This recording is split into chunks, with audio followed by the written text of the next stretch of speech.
IVM. Going for parties is just so frustrating these days. I mean, your mom will make it a point to come and tell you how her friend's son has secured a house for her, and your wife will also find out that her sister's husband is taking her on a foreign holiday. While you're wondering why you're the only one who doesn't have a plan for the damn future. That's why I never sleep well during the festive time. Unless www.hdfclife.com. Select. Done. You know what? I think I'll sleep rather well after all. Live calm. With HDFC Life, click to protect life. The Income Plus option offers life cover and steady income stream, so you're always ready for any expenses that life throws at you. Basically, this plan lets you plan your expenses like you plan your vacations. It's that simple. Visit hdfclife.com to know more and for terms and conditions.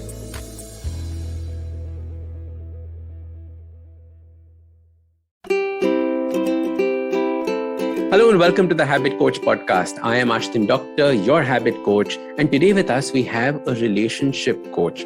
And what we're going to be talking about is understanding the ways in which we can start creating a connection when we meet people for the first time. How do we have conversations? How do we become comfortable in that space? Now, this is part 2 of the episode. If you haven't heard part 1, I would suggest you go listen to that as well. Enjoy. This is such an important thing, because the number of people that I speak to, especially after like a Tinder date, and there's only one emotion that typically hangs around afterwards, which is confusion, right? They're just confused. What was it like? Was it good? Was it bad? I don't know. Why does this person not messaging me anymore? Should I not be messaging this person anymore? There is unnecessarily confusion that has just been added into this mixture, right? Yeah. And I think it also plays a lot on mental health after that. And like I'd seen a friend of mine on Tinder, Bumble, and she was showing the app to me. And then after a while, she was lost. She was just swiping. Like I'm like I'm sitting here, and you've now gone into like swiping mode. So it is so addictive as well. The procedure in which it is created. And you're right. You get there and you're confused. There is addiction. All those aspects that enter in your mind as well. I think more than addictive, it creates a fake sense of self. How? In men and women both. I just like come up with amazing stories that I've heard from guys and I just start laughing. So this guy, he spent like some 90,000 on Tinder.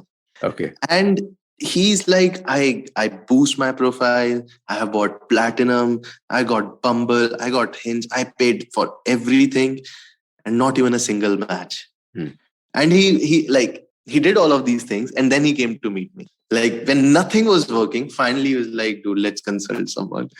So yeah, he did that. And then we went out and I was like, bro, let's talk to her.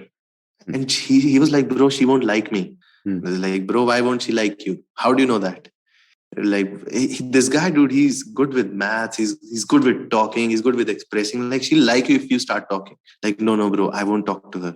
I'm like, bro, what's the reason? Like, she won't like me, bro. I'm like, why do you think like this? Bro, I don't get matches on Tinder. Why do you think she'll like me?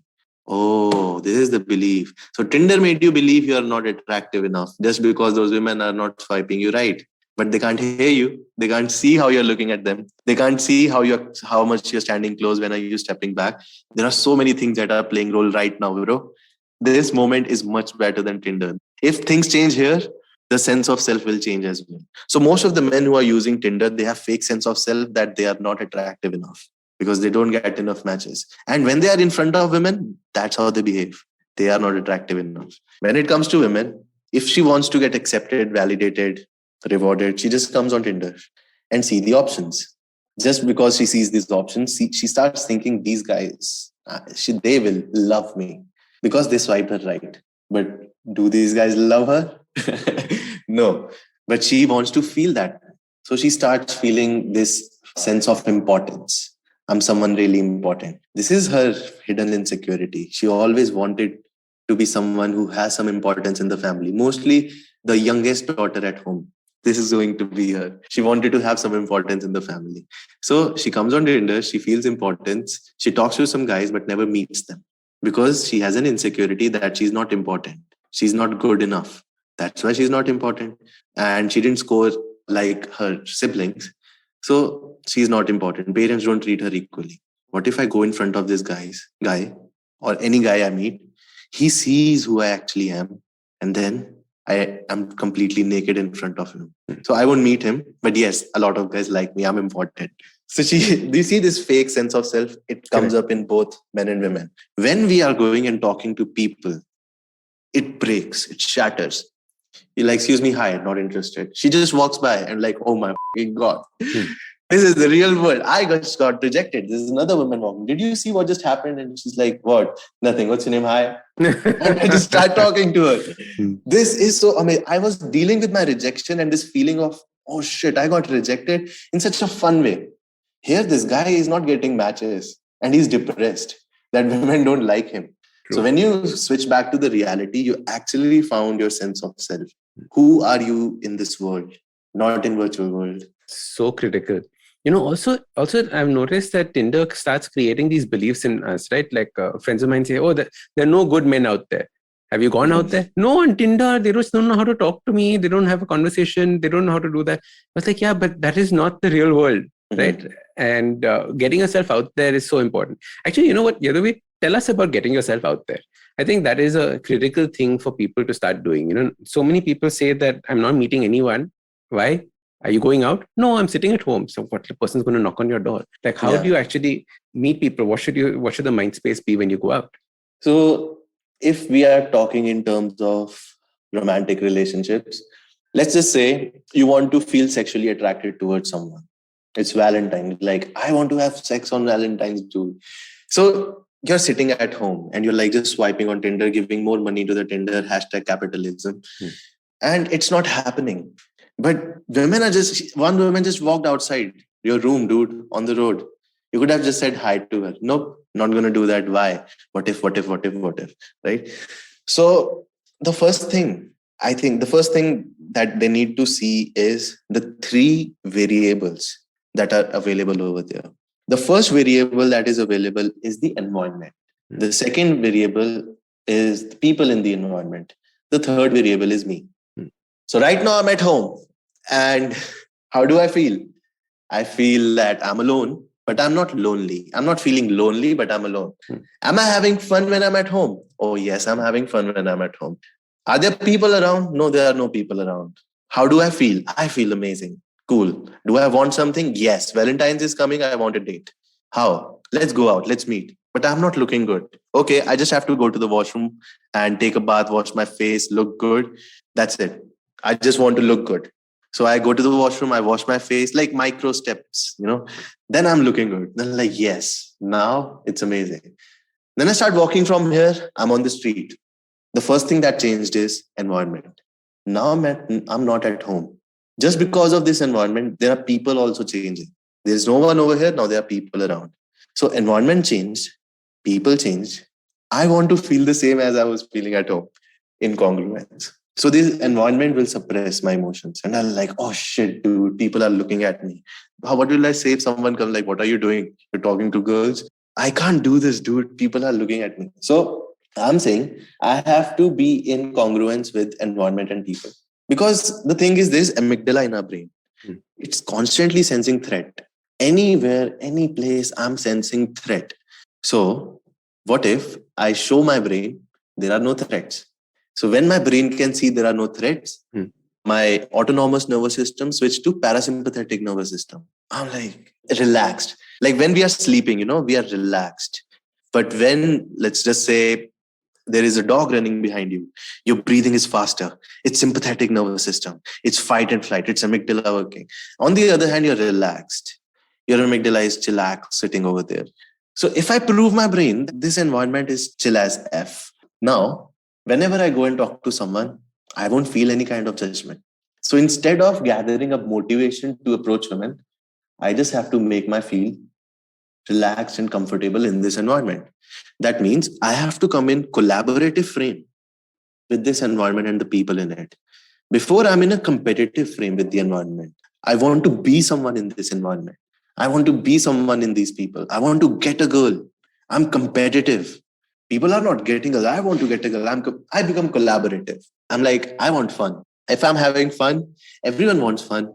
So this is what I generally tell to my friends as well, or my students as well, that see, bro, You start talking to a woman, or a woman starts talking to you. She stays there because she's having fun. She's having so much fun that she wants to go and have coffee with you right now. And then she realizes she's so comfortable and she's having so much fun that she wants to have dinner with you tonight. And while dinner, it was so amazing and so fun that she wants to go to your home. And if you see, she was there all the time because she was having fun. You are stressed. You are not having fun, bro. So stop looking at women, start looking at fun. What makes you feel fun right now? So I just went out of home and I just snapped out what makes me feel fun. Okay, I just have to keep talking. Talking to whom? In air, bro, in air. So I'm walking on the road. That uncle is just looking at me, probably thinking, why is this guy just keep on talking and talking, dude? I'm literally talking in air. So what am I doing is the conversation that is happening in my head, I'm taking it out so that there is more headspace.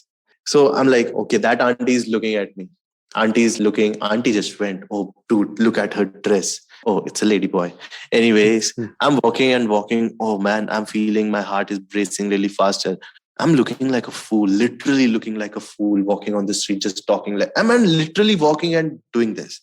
And just talking and talking, I don't even realize my social muscles are flexed.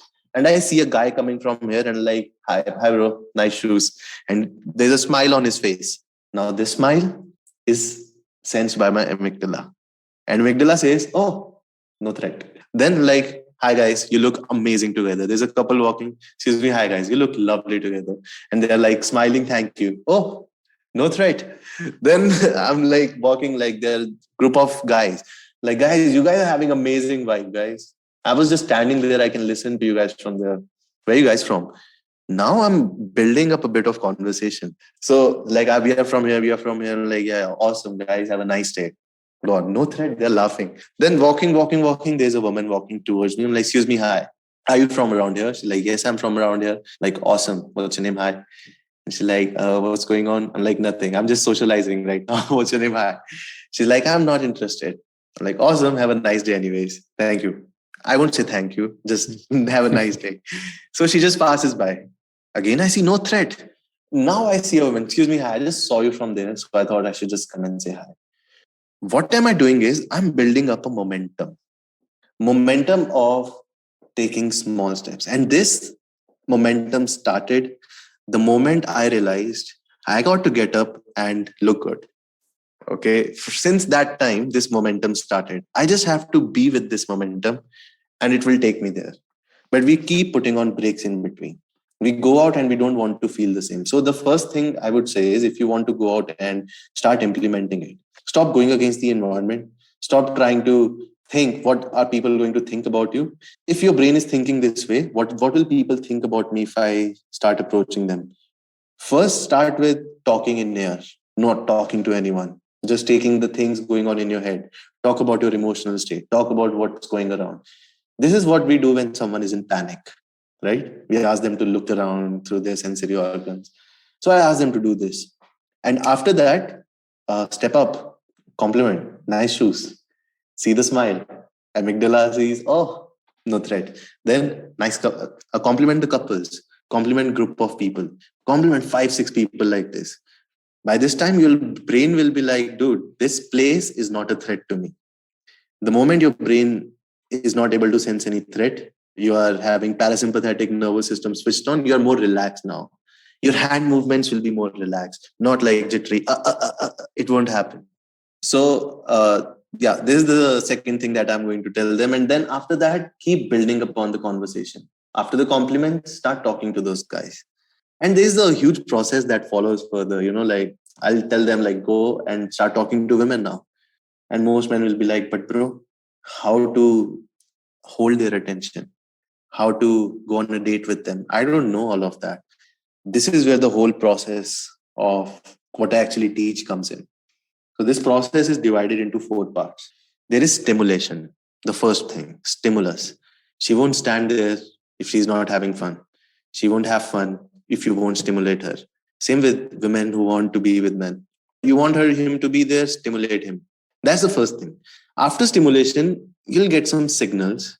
How do we stimulate as well? People like, stimulate? What do you mean, Yadhuvir?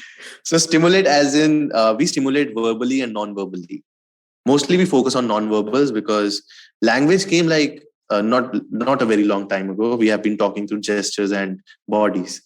So 93% of our focus is going to be on our body, our non-verbals, and 7% on our words.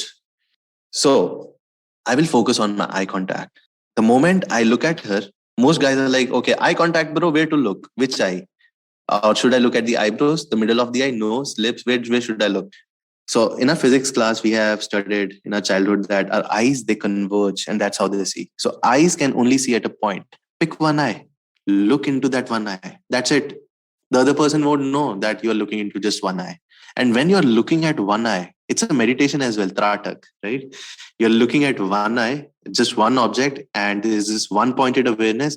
You're just relaxed talking to her. So that's the first thing, one pointed eye contact. Second is smile. Smile is contagious. Giacomo Casanova said, the shortest distance between two people is a smile. You just smile, don't even say anything, the conversation begins. And there are mirror neurons in our head. They copy things. I approach someone random, there is smile on my face, their brain copies smile. And when their brain copies smile, they smile on their face. Because of this smile, there is serotonin rush. And they just start feeling, dude, I just met this guy. How am I so happy? Because I'm smiling. that's how you're happy. This is called as law of state transference. So third one is tonality, tone of sound. Not what am I saying, but how am I saying it? I might start talking like this. You say, excuse me, hi. This won't work, bro. This is like I'm talking to Ambani. Hi, sir. Right? This is how you talk to someone whom you want to impress. Then there is robotic. It's just monotonous. Hi, guys. What's up? I was just standing over there. There's no ups and downs. We have to talk in a very breaking report tonality. Like I'm talking to you right now. Like how we talk to our friends. The voice goes down. Hi, bro. How's it going? Not, hi, bro. Right? It's not like that. But if you see men talking in front of women like, oh, hi. How's it going? No. This is where women come to know that he's pedestalizing us. He's putting up higher at a pedestal and he's trying to impress us. And the other guy who comes in like, hi, guys. So most guys are like, bro, this tonality is rude, right? Hi. No, you put a smile on it, it's authoritative. Excuse me, hi. Like you can see me right now. And when you see him, like if I say hi, excuse me, hi, it's like, hi. It's not like this. Smile on the face, it's authoritative. So when you say like in this way, people just start following you and they don't even question why they are following you. It's just the thing with the tonality. National Geographic did a test with this thing.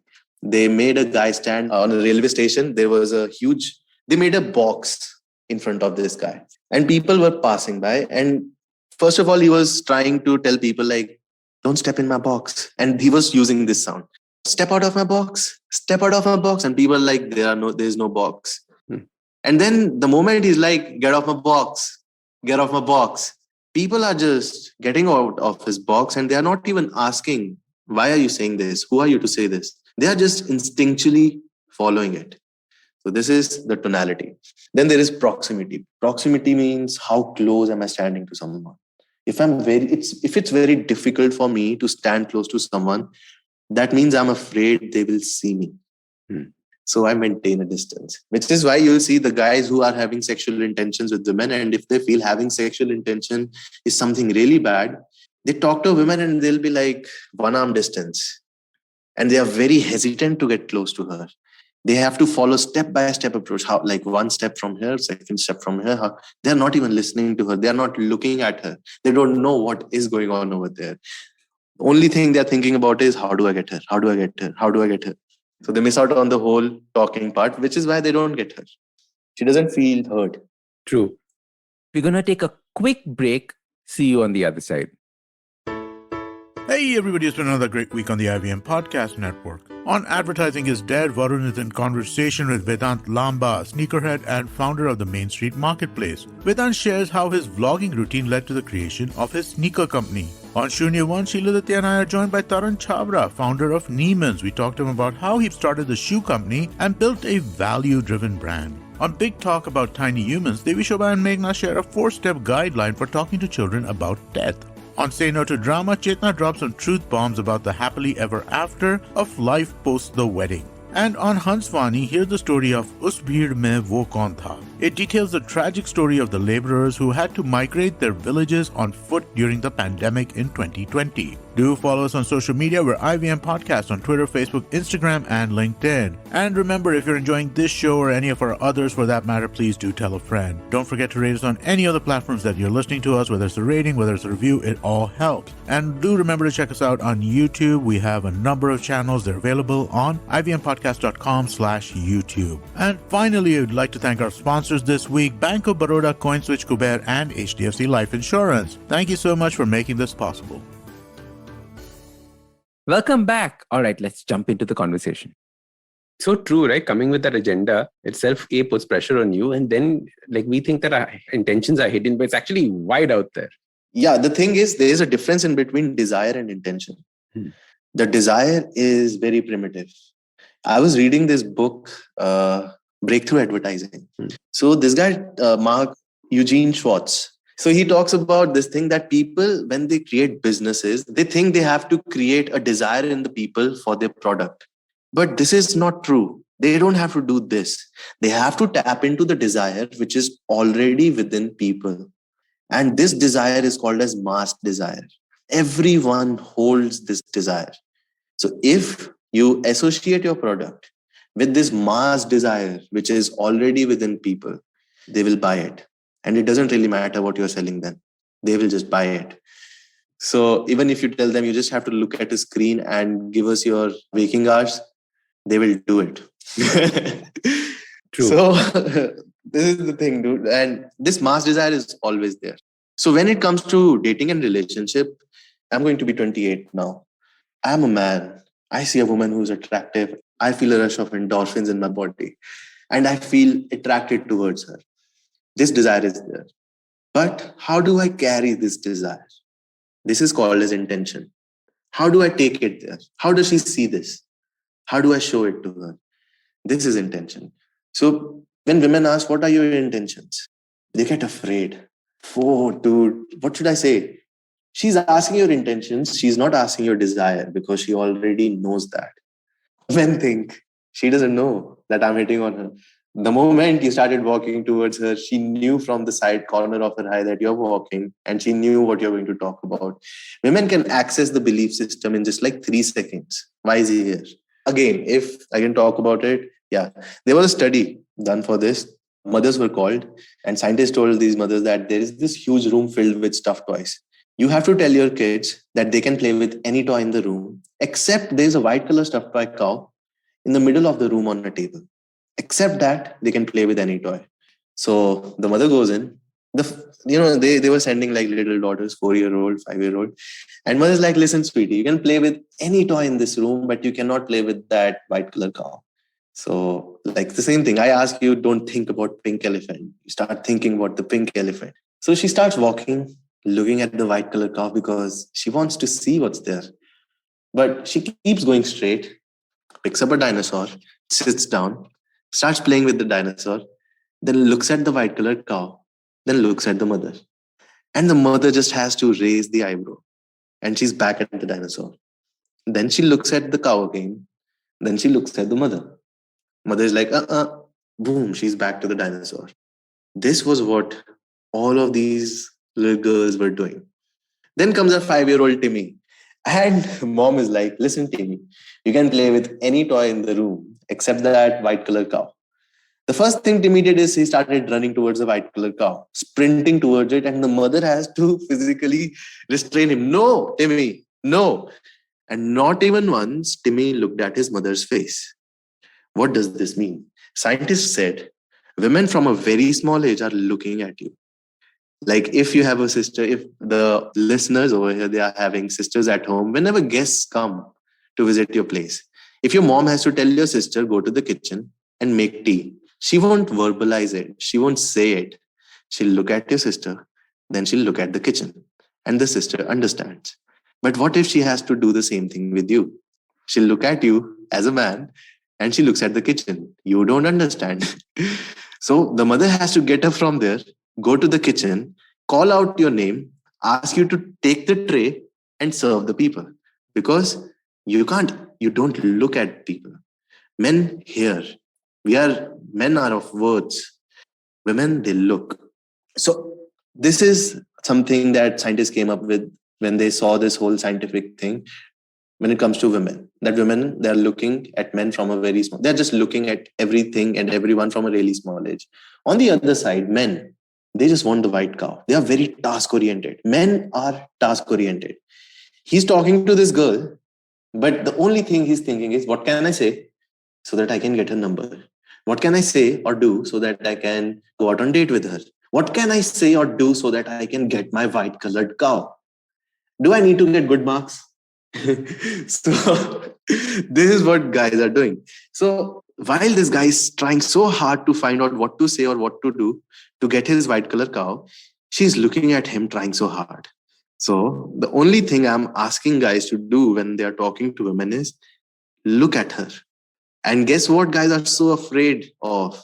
They are afraid of letting her know that he's looking at her, right?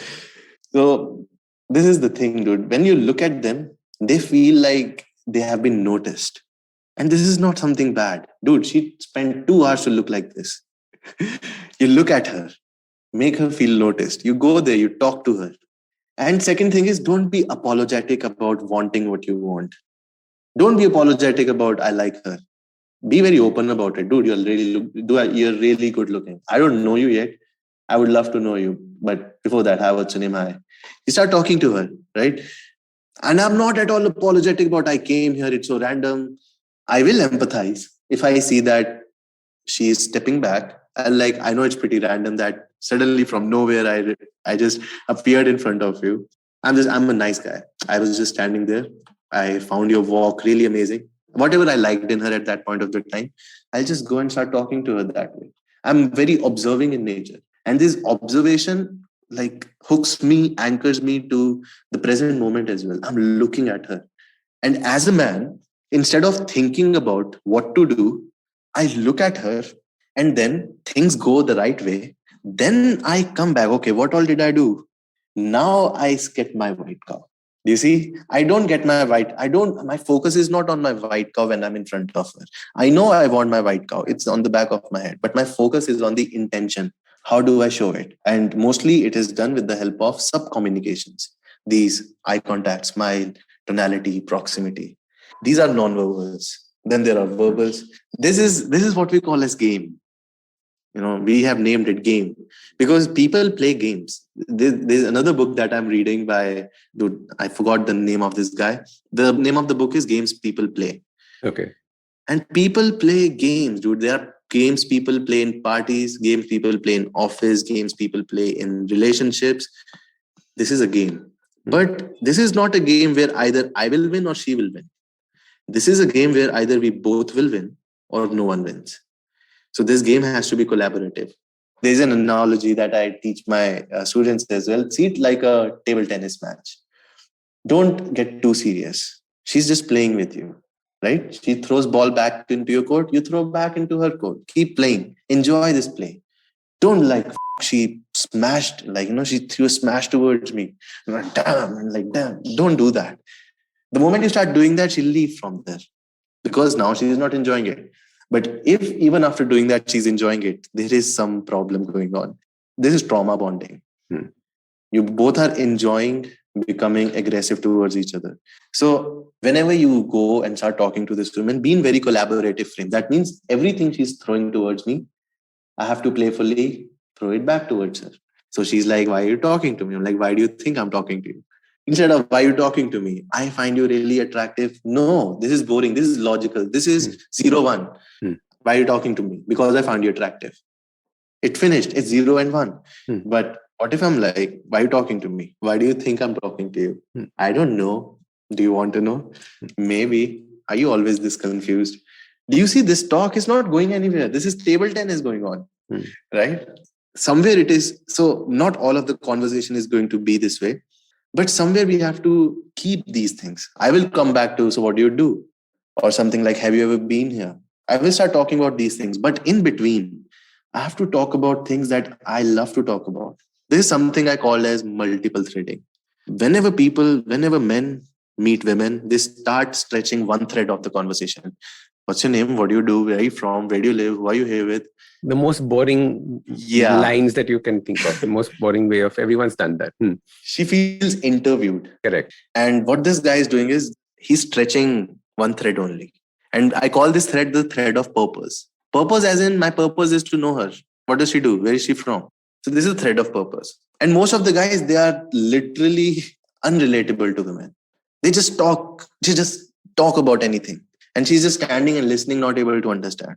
So she's, excuse me, hi, you look like Doraemon. She's like, what? Yeah, I just saw you from there and you look like Doraemon. Why did you stop me? Nothing. Are you into traveling? Is this some kind of interview? She's not able to relate with what's going on. So this is something, he's only talking about things that he likes to talk about. So I call this fun thread. Don't keep on stretching it. Instead, we multiple thread. How do we multiple thread? So I will do 2 of purpose and 2 of this one, fun thread. How? Purpose. Excuse me, hi, are you from around here? Yes. Awesome. This awesome also has a terminology. Every time he or she answers your question, we push or pull. Push as in, not everything about this person is going to be liked by you. But there are going to be some things that you like about this person. So whenever you come to know about something that you like, you give a pull to them. Pull as in you show interest. So how do we show that? By saying things like, awesome, amazing. Guys who are very logical, they also want to know what to say, how to pull. Right? So awesome, amazing, beautiful, lovely. I love it. I like it. Like show genuine interest. But something that you don't like, oh, I hate it. That's boring, frustrating, sad. Oh, I'm so sorry. That sucks. So things like that. I'm going to do multiple threading. That is purpose and fluff with push-pull whenever she answers. How is it going to look like? Excuse me, hi, are you from around here? Yes. Awesome. What's your name? Hi. Another purpose. My name is Shania. Dude, I hate that name. Push. Why? Do you really want to know? Fun thread? Maybe. Do you love traveling? No.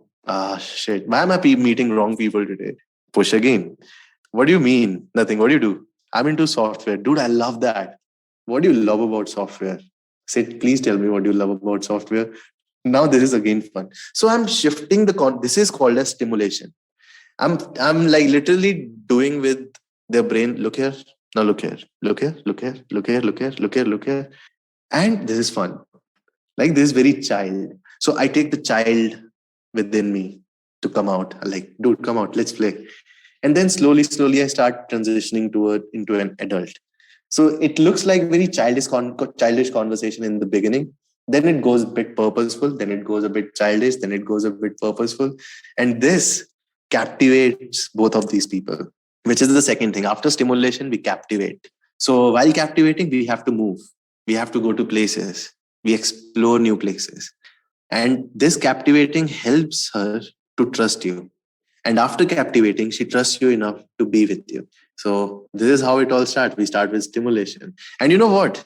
Even when I'm doing this purpose, fluff, this fun thing, fun questions, and with this push-pull, my whole focus is on my eye contact, my smile, my tonality, which is why we call this a skill.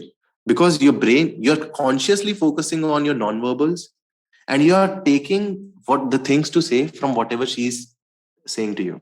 So my focus is on how I'm looking at you, my smile, my tone of sound, how close am I standing, when to step back, when to step in, when to step back, when to step in, when to show shoulder, when to show you my body, when to take personal space, when to give you personal space. This is what I'm looking at. But I have to talk also, right? So I take it from whatever you're throwing at me, or just like the general things. Because the actual game is being played at the non-verbal level. And which is why so critical, yeah. Which is why women are most of the times they're like, dude, what is it about you? I'm not able to find. Because I am not talking, I don't have some good lines. There's nothing like a good line. If there were good lines, good script, it would have been on Google. Everyone would have known it, and everyone would have been getting girls, or every girl would have been getting guy. But this is not it. There is no script. There is no line to get girl or guys. That's exactly what it is, because like you said, it's a skill, and all skills need to be practiced. Like it's like learning how to hula hoop, it's learning how to cycle, it's learning how to, and these are basic life skills. Right now we're talking about romantic relationships, right? But I had studied PUA training years ago, and PUA training comes in use when you're in a office meeting doing sales, right? How do you create a rapport with somebody in a sales meeting? It's the same use that you would do with this that you're talking about right now, because it is a banter that you're creating. It is a game that you're playing, and it is a safe space you're creating for this person, right? So you're creating a safe space enough to be able to have this conversation with you, have these chats with you, but there's also an interest, right? Like you're talking about that fun line, right? There's a little bit of teasing going on, there's a little bit of musty going on, and that's what keeps it fresh and interesting. And I think these are universal points. Words like the game, like people wrote into me saying that, Ashdin, why do men only play games? And I was like a little bit like, take back. But I was like, dude, guys, don't play games, right? The word game is taken out of context. A game is supposed to be fun. If you're saying that someone's playing a game on you, that means that person's trying to cheat you into something or trick you into something. That's not what we're talking about. We're saying that this should be a pleasurable experience for you and me. And I think that is the key thing that has to come out. It should be fun for her, should be fun for me. And that is the way that you start, moving this together. Yes. Lovely. Or it is fun for her, it has to be fun for me. Because then she won't feel fun. True. Absolutely. Yadhuvir, this has been a fantastic conversation. I think we could go on forever talking about this because it's such an important, interesting topic. How do our listeners get in touch with you? Where can they find out more about what you're doing and connect with you? I have a YouTube channel where I post videos. I have Instagram as well. I'm on Instagram. I have a Facebook group, my private Facebook group. It's closed group because the things that I'm not able to talk about everything here. But I'm able to talk about those things in that private group. It's Meta Seduction Lab. They can join that group. And that's how they'll be able to come in touch with me. Okay, lovely. Is this group only for guys? Is it guys and girls? How is it? No, this is only for guys. If women are there, they talk to me personally. Because I'll tell you something why I have been asked this question as well. India is a country with high sexual suppression rates.